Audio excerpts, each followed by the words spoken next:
Hello everyone, online and in person. I'm Renali. And before I get started, a few housekeeping things. For the next 25 minutes, I'm going to be talking a lot and throwing a lot at you.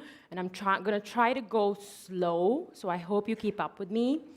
Otherwise, the room is at a great temperature. Feel free to take that post-lunch nap. I won't be offended.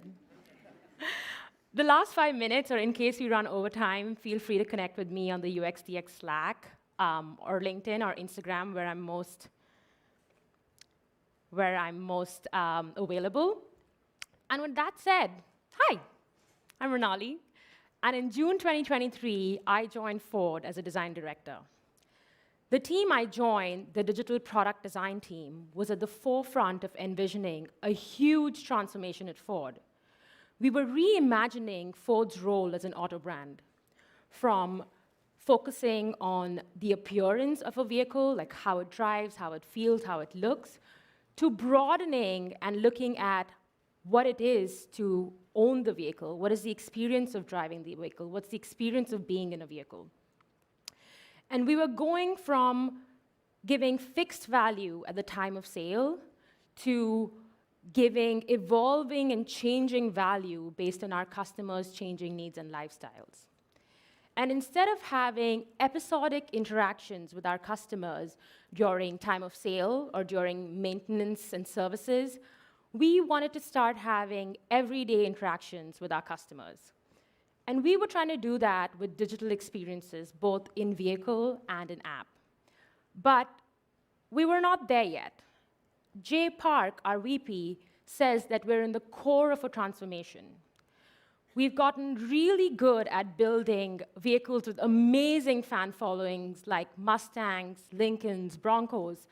But in order for us to thrive in the future, we need to realize that the vehicle is a space that customers spend a lot of time in. And with autonomous driving, customers are going to expect to want to do more in these vehicles. So in order for us to thrive in the future, we need to not just build well-connected vehicles, but also green and affordable ones. And he explains this concept of the core of the transformation using a double S curve. The first curve is Ford's existing business, selling gas engine vehicles to customers, one that has matured and done really well for himself, but it will eventually slow down. And Ford 2.0 represents the new arm, Model E, coming together to build vehicles that are not just static, but evolve with our customers. And the space you see in between is what we call the core of the transformation. And this core of the transformation throws new challenges at us. And it means we need to rethink our strategies, our ways of working, new team structures, and everything else you can imagine. And we at Ford are bringing in new leaders, new talent, and developing new technologies to break through positively from this core of transformation. We call it refounding Ford. But it wasn't just Ford going through a transformation. I was too. I was a senior designer at Amazon's Innovation Lab, thriving in a team that had figured out its ways of working and moving into a new leadership role in a team that was still nascent and figuring out its ways of working. And my core of transformation threw challenges at me that I wasn't really used to solving. They were challenges like lack of resources, lack of alignment, changing priorities, all of which was previously solved for me. So in order to thrive in this new role, I had to come up with my own new strategies and understand what it is that has to be my approach in my role as a leader. But to make matters worse, that was not the only transformation that I was going through. I'd just gone through a major transformation personally. 15 months ago, I had become a mom. I gave birth to a beautiful baby boy. How many of you are new parents here? Okay. So the few of you here will know that when you have a child, it changes you. It changes the relationship you have with yourself and your body. It changes the relationship you have with your partner, your family, your friends. And your relationship with the world, really, your perspective on the world changes.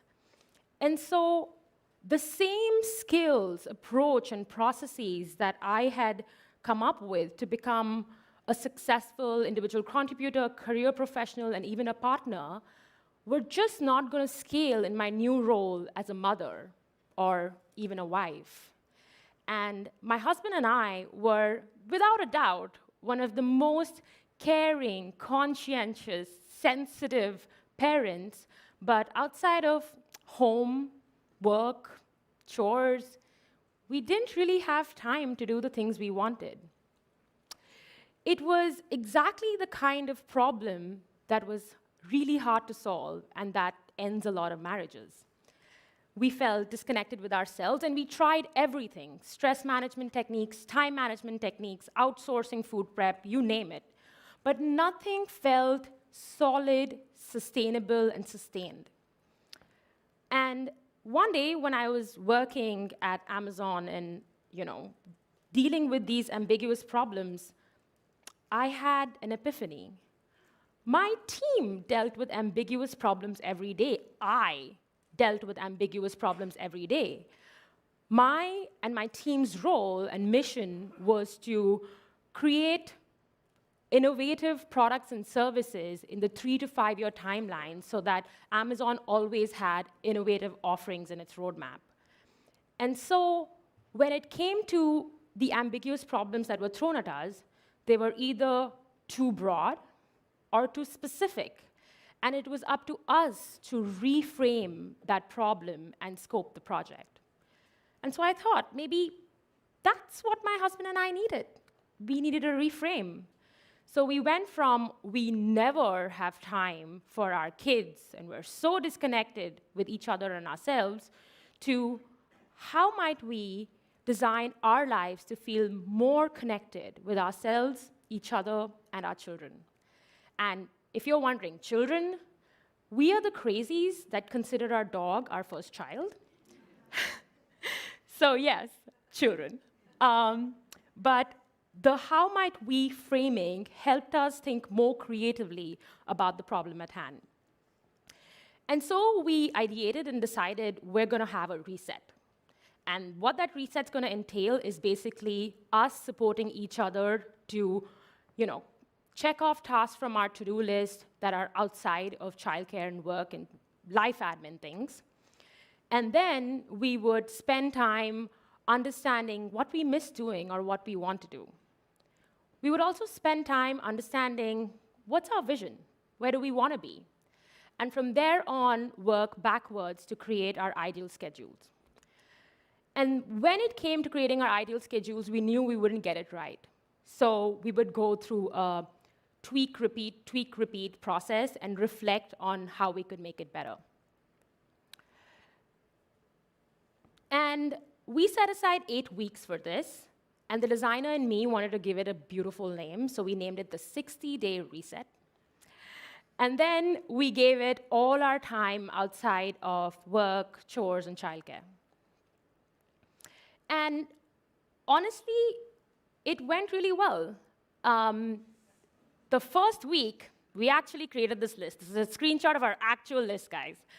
We put together all our tasks. We categorized it into us, self, home, family. We assigned it to each other. We T-shirt sized it. And honestly, it felt better because we prioritized what was important to each one of us and started checking things off the list. And we already began to feel lighter. But come the second week, we lost motivation. We had basically taken away everything from our lives that got us joy or helped our physical and mental well-being. That included time outdoors, time with friends, and even sleep. And so we gave it one more week, but we really just stopped. And I was disheartened. I was disappointed. And we didn't really formally sit down to have a conversation about it, but the next multiple conversations we had over time about what went well and what didn't, we realized that we were trying to do too many things at once. And watching our son walk, we realized we needed to take baby steps, just as he was. And what I didn't realize back then was we had essentially followed a very similar design process that we did in the lab. And we went from a reframe, we scoped it, we decided we're going to do a reset, we scoped it to a 60-day reset, and then we decided to prototype it, the crazy list, and then we reflected and we learned. And what we had come across then was what we at the lab call a stop pivot moment.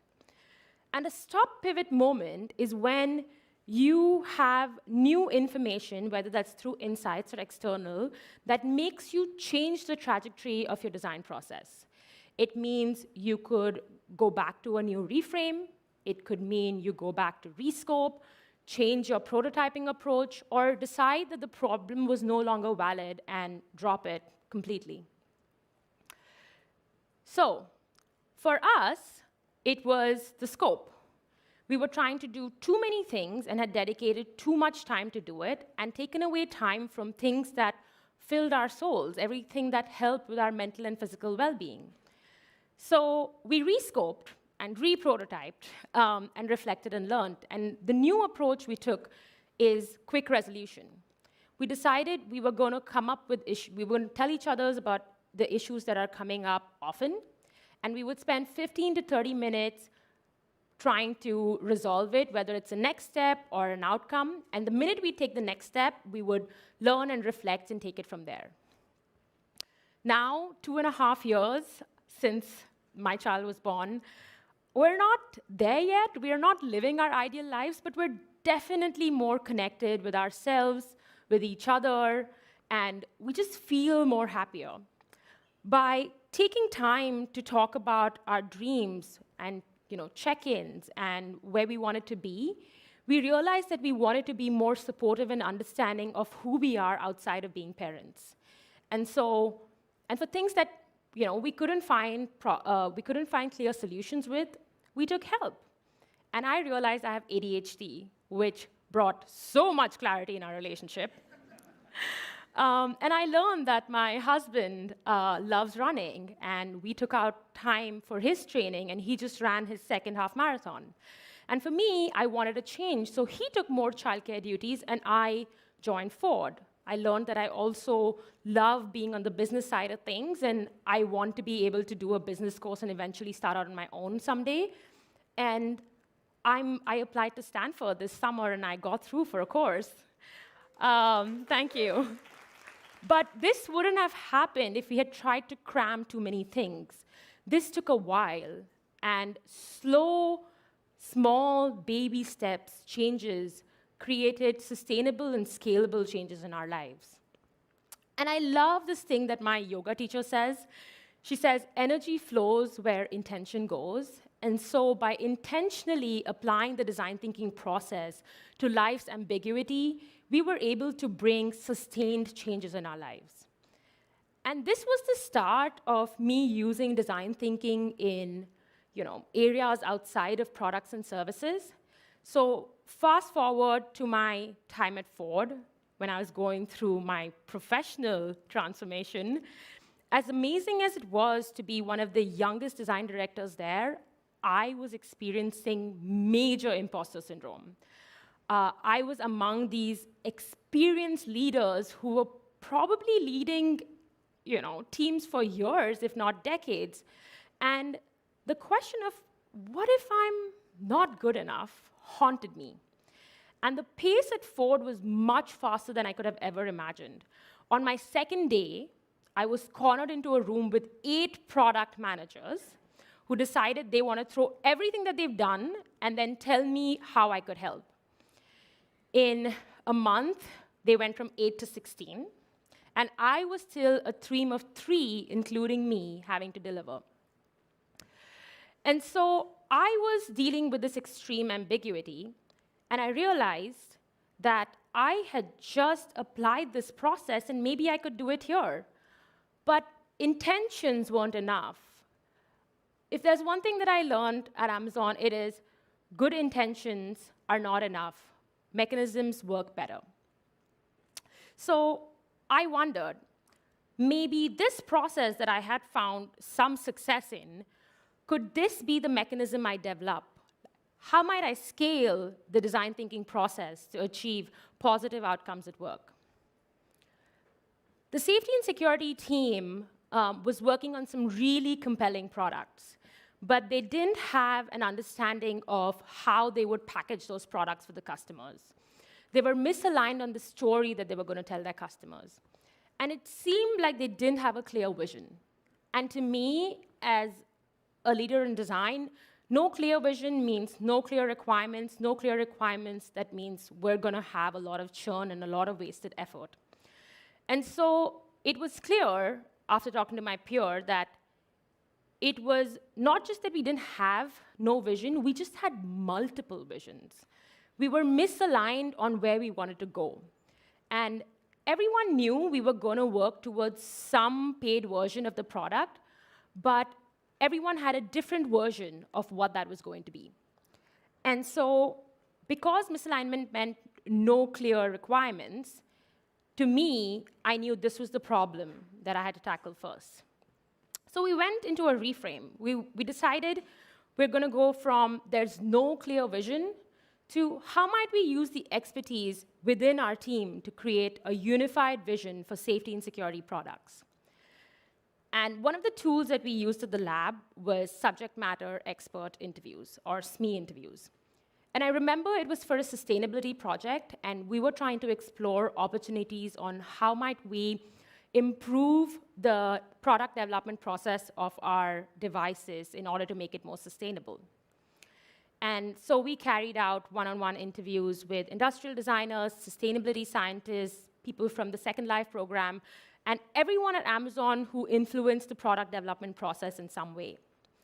And we learned that there was a few decisions that were being made upstream that had major consequences downstream. For example, the adhesive that the industrial team decided to use was making it hard for the Second Life program to recycle and successfully break apart the device. And so we decided to socialize our insights through a shareable doc, highlighting key tensions in the product development process. And instead of presenting it to a whole, like an audience, we decided that we were going to have smaller discussions of 2 to 3 people each, so that everyone got a chance to speak, meet people they otherwise wouldn't meet, and work towards a common goal.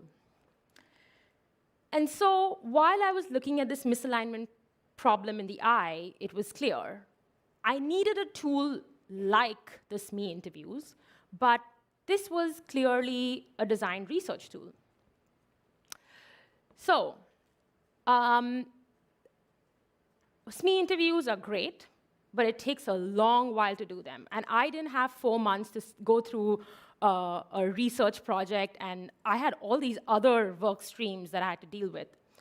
So I had to very quickly understand what are the different variables in this design research tool that I can use as levers to tweak and make it an alignment or a leadership tool. And so, let's see. SME interviews are one-on-one discussions with external subject matter experts to get deep knowledge about their area of expertise. The key uncertainties document was then presented in small groups so everyone's voices were heard. There you go, 4 variables. First, I decided I didn't have time for one-on-one interviews, so we would talk to everybody in like small groups unless they had deep knowledge about something. And then I would go internal first. I would decide that I wanted to talk to my PMs because they already had a lot of expertise in this area. And if they referred me to an external team, then I'd go external. And then I decided that Ford doesn't have a document culture, so documents wouldn't fly. So I decided to go for slides. And instead of having small group discussions, we decided we'd have a Miro board where I would slap all the slides in, and as I was presenting, people could comment and decide async and talk to me through other channels apart from the meeting, so that if they couldn't or didn't want to talk, they still had a way to reach me.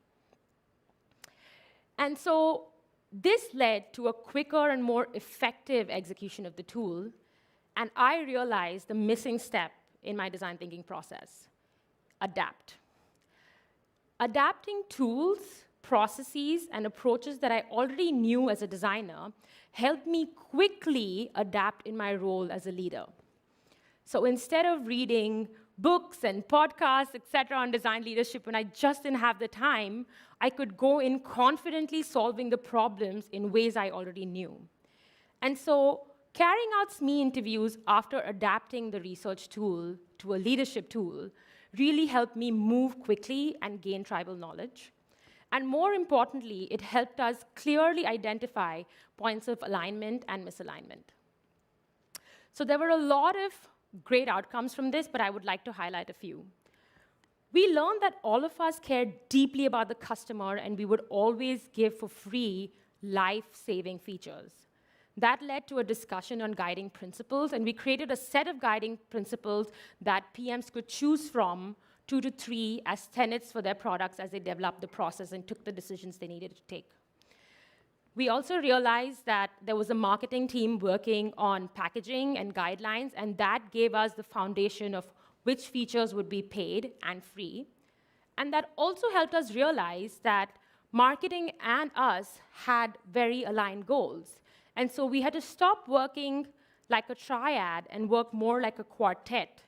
And so once we started sharing resources, knowledge, and being able to work towards common goals, we realized that these SME interviews had led to us having different outcomes and very quickly understand where we needed to go. And so this has now become a tool that not just design, but also PMs use for alignment. And it has helped become a very good leadership tool to get clear requirements quicker to my team. Let's take the example of another common leadership problem, that's lack of resources. And safety and security basically deals with 2 things. One is preventing bad things from happening, and the second is making sure we're there in the most kind and empathetic way for our customers. And because we're such a small team, we almost never have resources for primary customer data, even though it is my role as a leader to help our PMs empathize with our customers. So this area really needed a reframe from we don't have resources to carry out research to how might we use these resources to get the resources we have to get primary customer data. And so my researcher and I jumped on this opportunity and decided that we were going to create customer research 101 sessions, and we crowdsourced the curriculum and help them understand various topics that they could async look at later. And this became a Miro board that 60 PMs use as a great resource. But it's not enough to have theoretical knowledge. You need practical guidance. And the 3 PMs that I was dealing with directly wanted to do researches with 8 to 12 participants each, and we were really resource-strapped for the next 3 months. So we had to rethink responsibilities. The common design research process requires the researcher to do most of the things front end and then hand off to the designer towards the end, with the PM playing a consulting role. But with the PMs having the biggest teams and us really having a small team, we decided to rethink our responsibilities and let them lead the beginning process, and then we take over towards the end. Another thing that we did was we prototyped this approach with the smallest research team and then staggered the start of the next few studies so the next study can learn from the previous one. And this helped us get reliable primary research and customer insights from like 31 interviews in 3 months. And if there is one slide that I want you to take a picture of, it's this.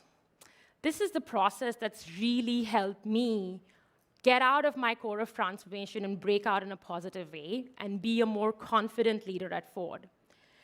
And I want to leave you with this. A thing that I read in the Designing Your Work Life book, which I highly recommend, is this study by McKinsey that says automation, artificial intelligence, and turning everything into software is going to swallow up a lot of jobs. But there will be more work for designers and anyone who applies a creative mindset. And that's because there are 2 things and skills that we apply that's really hard for AI to replicate. That is creativity and empathy. And those two things are what makes us great leaders as well. So as AI automates a lot of our processes, how can we use that time and agency to start using design thinking outside of our services and products? How might we exemplify design-driven leadership and help solve problems for our colleagues, our direct reports, our higher-ups, and just really start understanding what it takes to develop good products outside of Figma files? The last problem you face as a leader is personal growth. And almost always, when we want to do things for ourselves, everything else takes priority over it. How many of you are guilty for deprioritizing personal growth projects? And instead of telling you how I solve for it, I want to leave you with my reframe. The design, so that you can start using design thinking in your leadership journey today. From I have no time for personal growth projects to how can I design my leadership tools and processes to achieve more predictable, positive outcomes at work? It's a hard problem to solve, and my little trick to that is using forcing functions. The way I define forcing functions is it's a thing that helps you do the things so you don't forget to do the things. It's like, make sure that you have a mechanism in place so that there is a deadline to what you want to achieve. And that deadline can be signing up for a review, deciding you want to be a guest lecturer at a school, and for me, it is to be a speaker at a conference that helps you build great products. So thank you for being my forcing function.